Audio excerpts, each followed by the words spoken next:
Ating pong tunghayan ang ikasiyam na kabanata ng ating kwento sa mga kwento ni Anghelina. Pero bago tayo magpatuloy ay pakilike ang ating video. Ganon din ang subscribe button, pati na rin ang bell icon para lagi kayong updated sa mga parating ko pang mga uploads.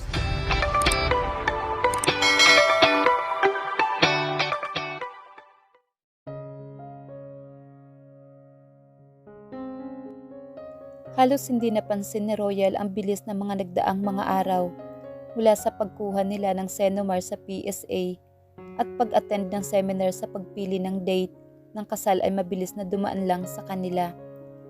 At dahil sa hands-on si na Royal, lola at mama ni Jacob sa pagpaplano ng kanilang kasal, halos araw-araw ay magkasama silang tatlo.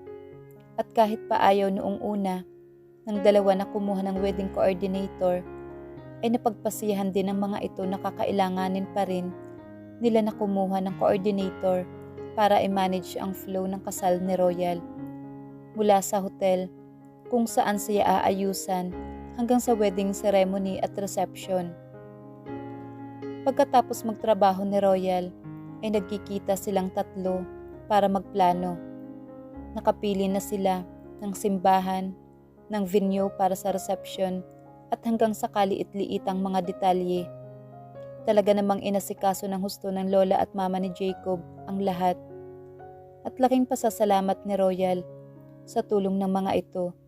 Na-miss tuloy niya ang kanyang mami. Siguradong matutuwa rin ito ngayong ikakasal na siya.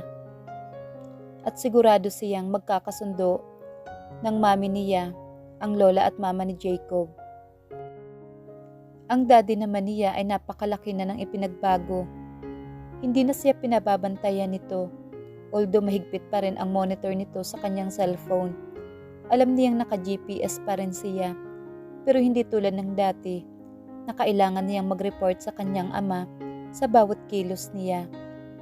Hindi na nito ginagawa. Tatawag lang ito sa kanya sa umaga para kumustahin siya at sa gabi naman para i-check kung nakauwi na siya ng bahay. Hindi na rin nila masyado nakakasama ang daddy dahil sa busy ito ngayon sa trabaho, lalo pa at iba't ibang police operation ang isinasagawa ng PNP ngayon, lalo na pagdating sa drugs at sa paglilinis ng kanilang hanay. Kahit papaano ay namimiss din naman ni Royal ang kanyang daddy. Nagkita silang muli ng hapon na iyon sa isang coffee shop malapit sa location ng kliyente ni Royal. Pagdating niya sa coffee shop, ay naabutan niya ang lola at mama ni Jacob na matiyagang naghihintay sa kanya. Uminom ito ng kape habang may hawak na portfolio at tiningnan nila ito. Lola, mama, ang bati ni Royal. Sa mga ito sabay halik sa mga pisngi nito. Isang magiliw na battery naman ang isinagot sa kanya nito at malapad ng ngiti. Naupo siya sa isang bakanting upuan. Mukhang busy po kayo, ang tanong ni Royal. We're looking into some photos na ibinigay sa amin ng kilala naming designers para sa wedding gown mo. Okay na yung sa entourage. Ikaw na lang ang walang damit. Imagine that. Ang di makapaniwalang sabi ng lola ni Jacob. Kahit ready to made na lang po, lola. Saka yung simple lang at hindi masyadong mahal. Ang sabi ni Royal. Hayaan mo ang presyo, pero gusto namin yung simple at elegante. Ang sabi ng designer na may mga ready-to-made na siya. Sa size mo naman, baka meron na siya. Ang sabi ng mama ni Jacob. Oo nga, kasi gahol na tayo sa oras. Next week na ang kasal nyo. Dapat makapili ka na ng damit. Ang sabi ng lola ni Jacob. Kung ganun po, puntahan na po natin. Ang sabi ni Royal. You jerk, ang masayang sabi ni Dave kay Jacob habang nagkakape silang dalawa sa opisina ni Dave ng hapon na iyon. Napangisi na lang si Jacob sa sinabi ng best friend. Sinabi na kasi niya na ikakasal na siya. Huli na nga nang sinabi niya iyon sa kaibigan. Bakit ngayon mo lang sinabi? Nasa 1 linggo na pala ang kasal mo at sa anak pa ni PNP Chief? Ang di makapaniwalang sabi ni Dave.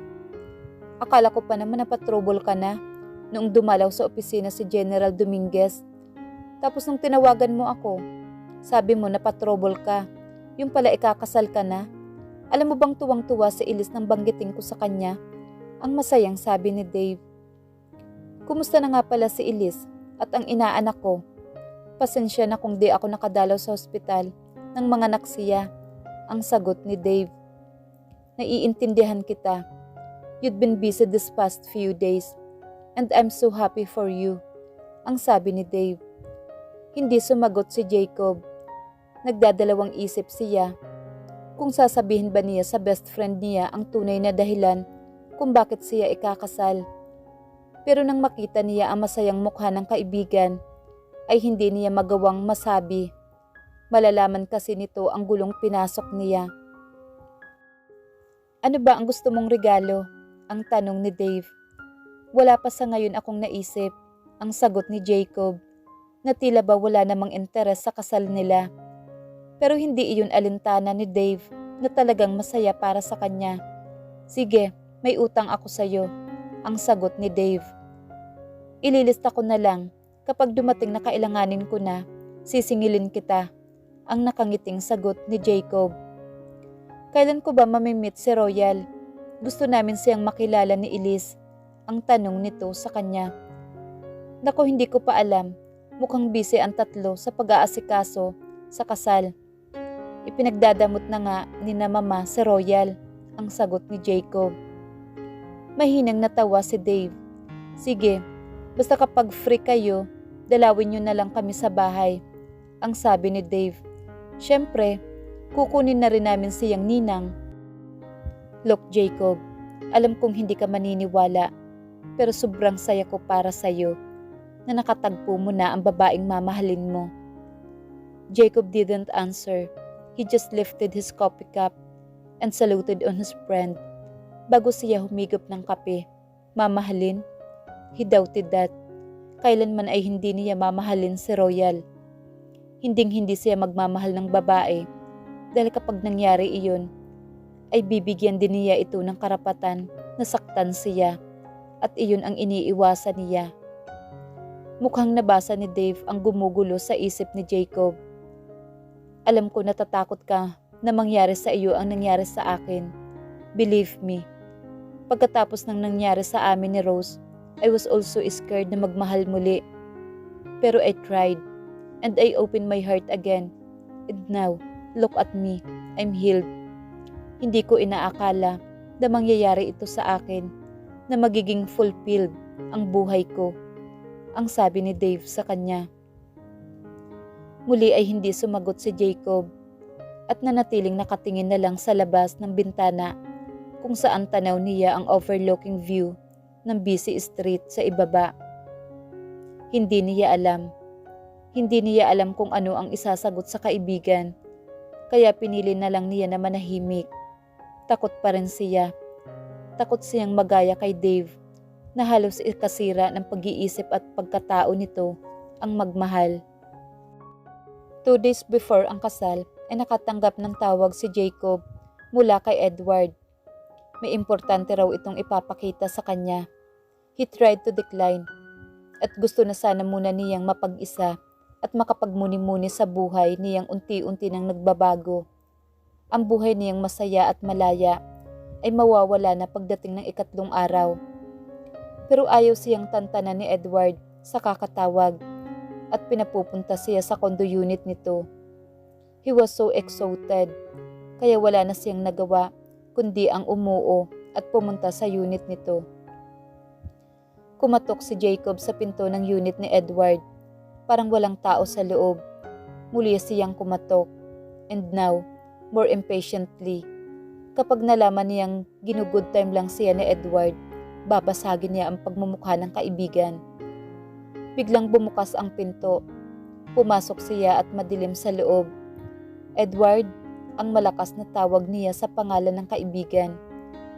Biglang bumukas ang ilaw at nagulat siya. Surprise!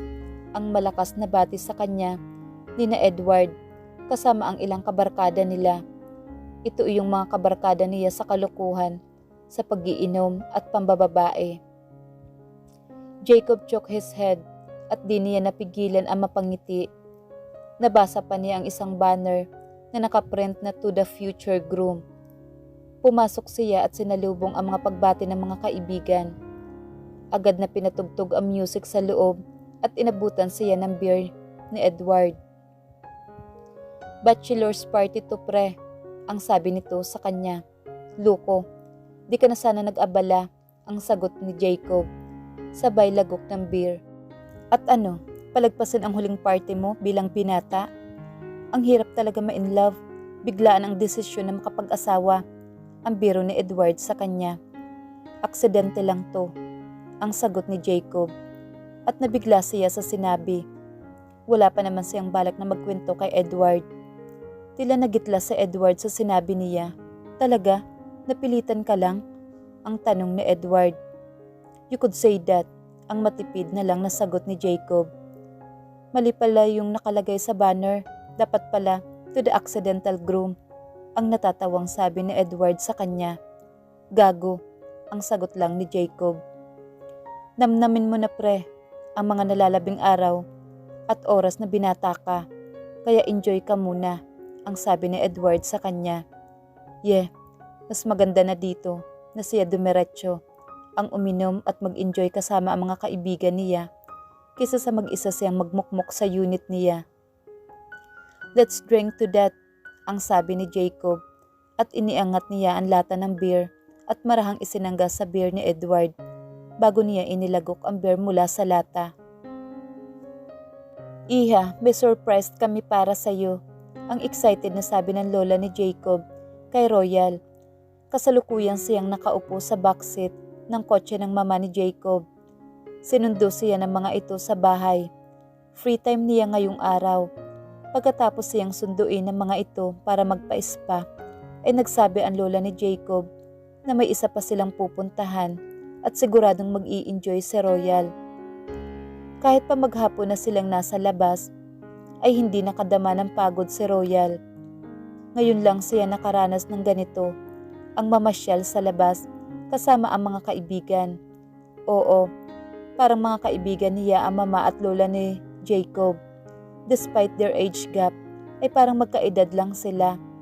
Dahil na rin sa young disposition ng mga ito, feelings niya parang mga kasing edad or even younger ang kasama niya. "May I know kung saan tayo pupunta?" ang nakangiting tanong ni Royal habang palingalinga siya sa bintana at nakatanaw sa labas na may kadiliman na. Wala siyang idea kung saan ba pwedeng magpunta ng ganitong oras ng gabi. 9:00 na kasi ng gabi. "Just wait, malapit na tayo. It's a surprise," ang excited din na sabi ng mama ni Jacob habang nagmamaneho.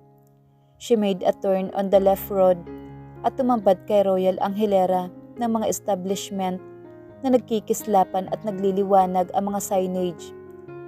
Hindi pa siya nagawi sa bandang ito ng metro, kaya halos idikit niya ang mukha sa bintana ng backseat at tinanaw ang nagliliwanag na kahabaan ng kalsada.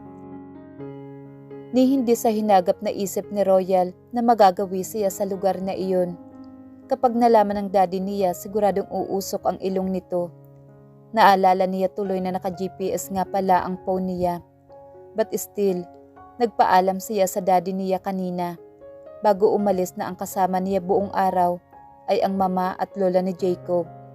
At nang makausap nga ng mga ito ang kanyang daddy, ay nanatiling tahimik ang telepono niya.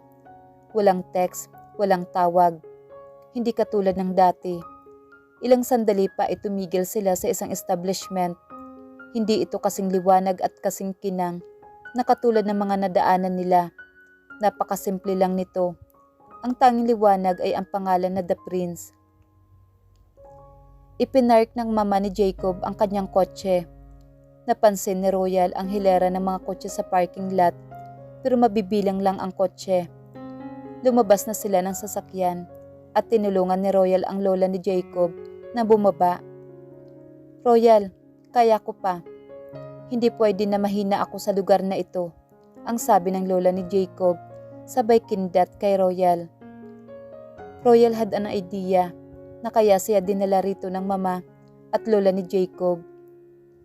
To have a couple of drinks to celebrate and unwind. Hindi ba at iyon ang ginagawa sa isang bar? Ang tanong ni Royal sa sarili. Sa main entrance, may isang maskuladong lalaki na nakatayo sa pinto. Napansin ni Royal ang malapusting laki ng braso ng lalaki na pilyang kinurot ng lola ni Jacob at napabungis-ngis pa. "Enjoy your night, ladies," ang sabi ng lalaki na nagpangiti sa ginawa ni Lola Marta. "Of course we will," ang sagot ni Lola Marta na may pilyang ngiti. Pinagbuksan sila ng pinto ng lalaki at tumambad sa kanila ang tila ba isang hotel lobby. Medyo dim ang lightning sa loob nito pero kita ang eleganteng interior. Ganito pala ang bar. Akala niya ay puno ito ng mga tao at may maraming lamesa at upuan at may loud music. Pero parang tahimik yata rito at walang tao, ang sabi ni Royal sa sarili. Lumapit sila sa front desk at isang gwapong lalaki, ang tila receptionist na bumati sa kanila. "Hello ladies," ang bati sa kanila nito.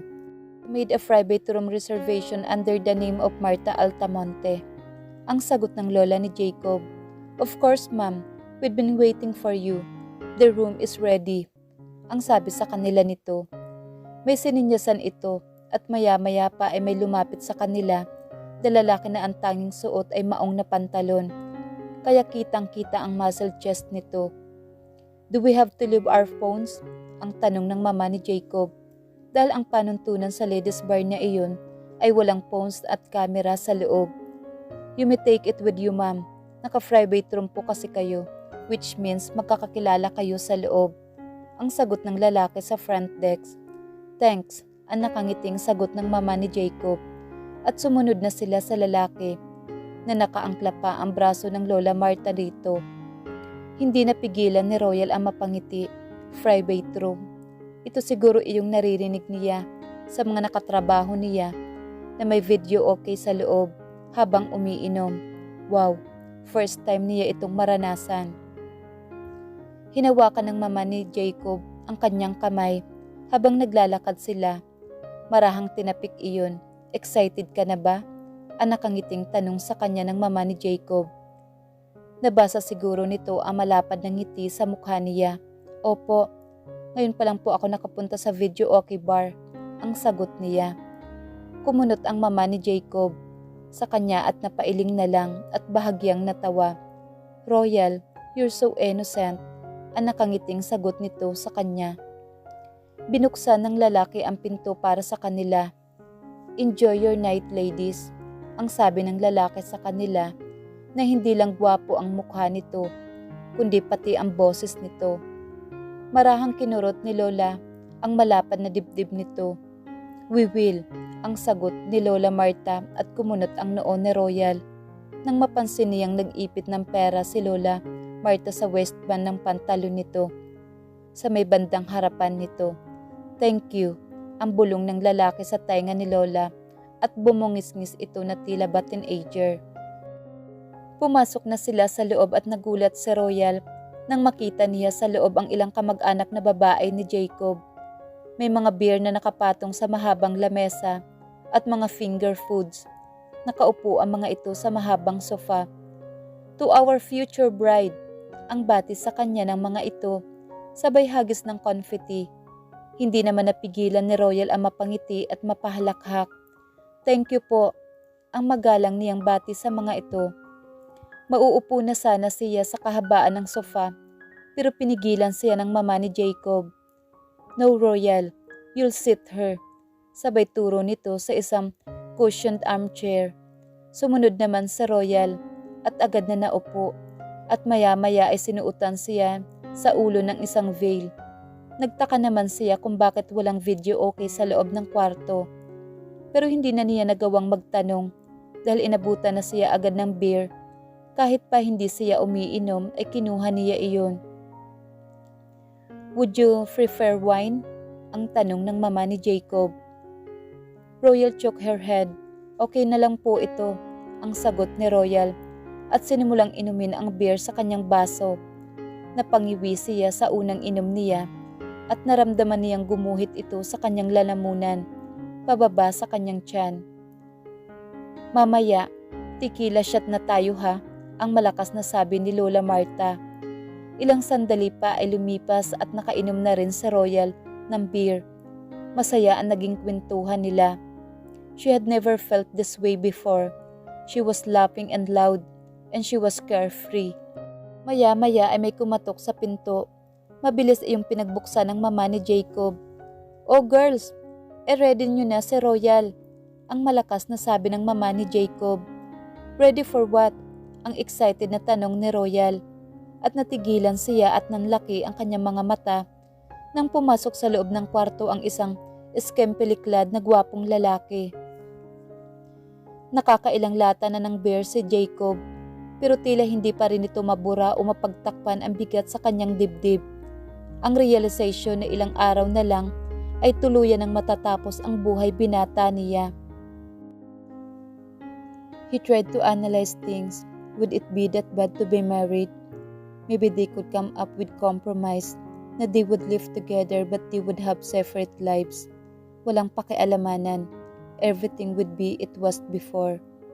Here on her simple and boring life, and on his active and exciting life. Of course, mababawasan ng kaunti, lalo na pagdating sa babae. Dahil baka totohanin ng papa niya ang banta nito na ito mismo ang puputol sa kaligayahan niya. Not to mention, ang lunatic father-in-law to be niya na may pagka-godfather ng isang mafia ang dating. Siguradong sagad ang pagkakaputol sa kaligayahan niya pag nagkataon at napangiwi si Jacob dahil sa naisip niya. But it still bothers him. Yes, they could live together and have separate lives. Pero kakayanin ba niya? Kung nitong nakaraang weekend lang ay halos tumulo ang laway niya nang makita niya si Royal sa beach, looking like a goddamn high-end model. At sa tuwing makikita niya ang malarosas nitong balat, naalala pa rin niya kung gaano ito kalambot at kakinis. And he still know how she tasted on his lips. Makakaya kaya niyang hindi ma-attract kay Royal? Yes, damn it. Bakit siya maa-attract sa isang babae na taliwas lahat ng karakter sa babaeng tipo niya? Ang giit ni Jacob sa sarili. Halos ilang oras nang itinagal niya sa loob ng unit ni Edward kasama ang mga kabadis niya pagdating sa nightlife. Maya-maya ay may pinatay na ni Edward ang ilaw at naghiyawan na ang mga kasama niyang lalaki sa loob. At ilang sandali pa ay may lumabas na babae mula sa kwarto ni Edward. Naka-lacy bra at tong underwear ito na kulay itim at naka-garter belt and black stocking. Dahan-dahan na gumalaw ang katawan nito sa salaw ng rock music sa loob. "Wala ka na sigurong mahihiling pa ha, Boss Jacob?" ang nakangiting tanong sa kanya ni Edward. Napailing na lang si Jacob at tinungga muli ang beer sa lata. Pinagmasdan niya ang sexy na babae na dahan-dahan na lumalapit sa kanya. Maya-maya pa, may isa pang lumabas na babae at ganoon rin ang suot. Ang isa naman ay ang mga kasama niyang lalaki ang hinarap. Nagsimula ng sayawan nito ang mga kasamang lalaki niya at hinawak-hawakan na rin ng mga ito habang ang unang babae ay papalapit kay Jacob. "Enjoy," ang bulong ni Edward sa kanya at tinapik pa ang kanyang balikat bago siya nito iniwan para sumali sa grupo ng mga lalaki na enjoy sa performance ng babae na naglalap dance sa isa nilang kasama. "He badly needed this," ang sabi ni Jacob sa sarili para makalimot man lang siya kahit panandalian sa dilob yung kanyang kaharapin. Ilang araw na lang. Hahayaan niyang mabura ng magandang babae na ito ang mga isipin niya. Ano kaya ang masasabi ng general kapag nalaman niyang naisahan niya ang anak nito at nakalusot pa siya ng isang gabi ng kanyang rendezvous? Jacob locked his gaze with the woman na papalapit ng papalapit sa kanya. Maya-maya pa ay nasa harapan na niya ito at idinikit ang malulusog nitong dibdib sa kanyang mukha, ang malalaki nitong dibdib. Then all of the sudden, naalala niya si Royal. Naalala niya noong sa beach nang sabihan niya ito ng tungkol sa bikini top nito. He didn't meant what he said. Sinabi niya lang iyon para pagtakpan ang paghanga at pagnanasa na nadama niya ng mga sandaling iyon kay Royal. At naalala niya ang sakit sa mukha nito nang pagtawanan niya ito. Shit, bulong ni Jacob at napapikit siya. Pilit niyang binubura si Royal sa isipan. Maya-maya ay nadama na niya ang mga kamay ng babae sa harapan ng kanyang pantalon. Hinimas na nito ang kanyang pagkalalaki habang gumigiling sa harapan niya. Pero biglang nagbago ang hitsura ng babae. Si Royal na ang nakikita niya na nakatayo sa kanyang harapan. Ang kulot nitong buhok na nakalugay habang hinihipa ng hangin. Ang katawan nitong payat pero well-proportioned at ang malarosas nitong mga labi. Ang mga labi nitong unti-unting lumalapit sa kanyang mga labi. At nang maglapat na ang mga labi nila, ay nagtaka si Jacob. Hindi ito ang mga labi ni Royal. Hindi iyon singlambot ng kay Royal. Eksperto na ang labing nakalapat sa kanya. Bigla siyang natigilan at nakita niya ang mistisang mukha ng babae at hindi naiwasan ni Jacob na bigla itong itulak. Napalakas ang pagkakatulak niya kaya napaupo ito sa sahig na ikinagulat ng iba pa nilang kasama sa loob. Bigla siyang tumayo. Pre, what's wrong? Ayaw mo ba sa nakuha ko? She's the best, I can assure you. Ang sabi ni Edward sa kanya nang lapitan siya nito. Umiling si Jacob. No pare, it's not your fault. I just need some fresh air. Ang sagot ni Jacob na naguguluhan din sa naging reaksyon niya. Mabilis siyang nagpunta sa balcony at sumalubong sa kanya ang malamig na hangin. He inhaled the air. Thought he knew na polluted na ang hangin sa city. It was relief for him. He shouldn't be here. Ang sumagi sa isip niya. Pero bakit? Bakit parang pakiramdam niya ay nagtataksil siya kay Royal? Napasabunot siya sa kanyang buhok at napamura. He shouldn't be feeling this. Hindi dapat ganito ang nararamdaman niya. Ang giit niya sa sarili. Napabuntong hininga si Jacob. Nasaan na kaya si na Royal at ang mama niya? Nakauwi na kaya ang mga ito sa bahay nila? Kinuha niya ang kanyang telepono at idinayal niya ang number ni Royal. Pero walang sumasagot hanggang sa naputol na lang ang linya. Then he tried his mama's number. Nanlaki ang mga mata ni Royal nang pumasok sa loob ang isang lalaking nakabrief lang at tongs pa ito. Naghiyawan ang mga kasama nilang babae. Kasama na sina Lula Marta na nauna nang humima sa malapad at makinis na dibdib ng lalaki. Sinayawan nito si Lola Marta at muling nakita ni Royal na nag-ipit ito ng pera sa brief ng lalaki at marahan pang hinawakan ang pagkalalaki nito. Halos hindi siya makapaniwala. Halos manlaki ang kanyang mga mata at bumuka ang kanyang mga bibig. Body shot, ang sigaw ng mga ito. Sabay kuha sa isang bote na may clear na liquid at nabasa ni Royal na tequila. Pinagmasdan niya kung papaanong naglagay ng asin si Lula Marta sa kanyang leeg na bahagyang nakaliyad. Then the muscled guy licked Lola Marta's neck as in dinilaan. Sabay inom sa tequila at kagat ng lalaki sa lemon wedge. Maya-maya ay ang lalaki naman ang naglagay ng asin sa dibdib nito. At hindi makapaniwala si Royal when Lula Marta, like the guy chest, took a shot of tequila. Then she took a bite of lemon wedge. Maya-maya pa ay ang iba naman nilang kasamang babae ang nagbody shot habang nakaupo lang sa Royal as in shock na pinanunood ang mga ito. Hindi niya namalayan or narinig ang ring ng kanyang telepono dahil na rin nakalagay ito sa kanyang bag. Jacob was getting impatient dahil hindi pa rin nasasagot ang tawag niya. This was his last try to call his mom's number. At pagkatapos ng panlimang ring, sa pangpitong tawag niya ay sinagot na ito ng kanyang mama. Agad narinig ni Jacob ang malakas na hiyawan at music sa background. Jacob, why? Ang patanong na bati ng mama niya. Ma, bakit ang ingay sa background? Nasaan kayo? Ang patanong din niyang sagot. Ano ka ba? We're having a bachelorette party. Ang natatawang sagot ng mama niya. Nanlamig ang buong katawan ni Jacob. Para ba siyang binuhusan ng malamig na tubig? Bachelorette? Oh no. Manasaan kayo? Ang seryoseng tanong ni Jacob. Bakit ba anak? Bawal ang lalaki rito. Definitely not you. Anyway, hindi ka naman dancer. I mean macho dancer. Ang sagot nito sa kanya na bahagya pang natatawa. Nanggigil na si Jacob.